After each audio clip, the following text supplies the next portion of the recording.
So if you're a film lover of any kind, you probably know the struggle of having that handful of films that you constantly recommend to people that you know that they'll just never watch. You could straight up tell them the premise with tears in your eyes, you'll act out part of it, you will sing this film's praises from the rooftops, and they just give you the old, "Oh hey, that sounds really interesting, I'll definitely check it out."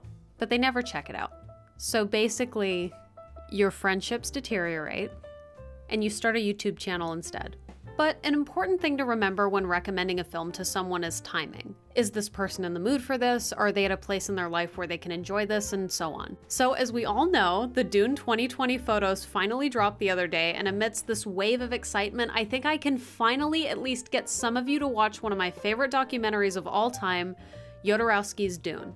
This wonderful little documentary is directed by Frank Pavich, and it's basically a series of interviews that weave together the story of Alejandro Jodorowsky's vision of Frank Herbert's science fiction masterpiece, Dune, the most influential film never made. If you're a Jodorowsky fan, first of all, I don't know why you haven't seen this, but if you haven't, boy, are you in for the ultimate treat, dude. I'm so excited for you. And I was greeted at the door by this charming continental gentleman. Comes out with this little piece of folded up newspaper, and he says, this is special marijuana. I said, oh boy. The assembling of the team narrative in this is just outstanding. As Jodorowsky begins to get his producer, writer, and concept artist and cast together, every How We Met story involving Jodorowsky is somehow just the best How We Met story of all time. The David Carradine story alone, you guys. Carradine came to my room. The first thing he saw was the pot of A vitamin. He said, "Oh, A vitamin!" And he drink all my pills of vitamin E, like it's a monstrosity. $60 was making. Jodorowsky is such a great storyteller, and his enthusiasm is so infectious that you forget sometimes when you're watching the first half of this that this is a documentary about a film that was never made. You get treated to all of these beautiful character designs and storyboards by Mobius and concept art by H.R. Giger and Chris Foss. We even get some really fun animations of the storyboards to further illustrate their vision for this film.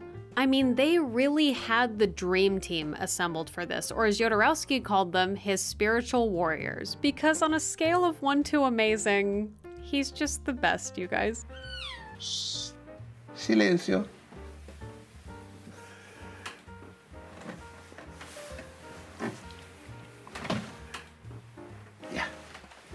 And these spiritual warriors of his went on to be very successful in the film industry. And speaking of the film industry, this documentary perfectly highlights just how difficult it is to get projects off the ground in general. It really doesn't matter if you have Orson Welles, Salvador Dali, and Pink Floyd all attached to a project. If you happen to have one idea that doesn't conform to what a major film studio wants you to do, they will not give you a dime.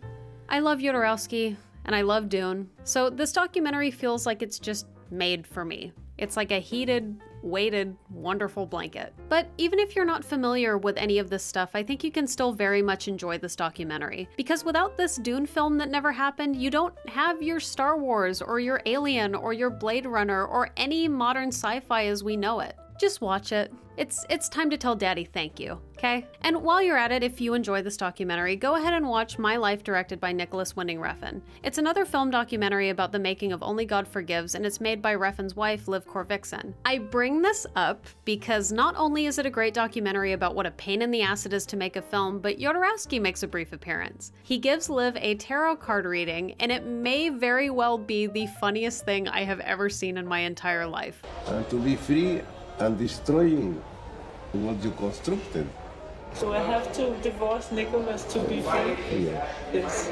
Now make it dirty, unique, interesting, never seen before, and violent. So anyway, watch Jodorowsky's Dune, watch My Life, directed by Nicholas Winding Refn, watch The Holy Mountain, you know, because we're all stuck at home anyway. We might as well expand our consciousness and knowledge of random film things. Those Dune photos look so good, and I'm so excited. I've been a fan of Denis Villeneuve for a long time now, and I cannot wait to see what he does with this movie. And as always, if you found this video helpful, or if you just feel like being charitable, click on all this stuff, and thank you so much for watching. Bye!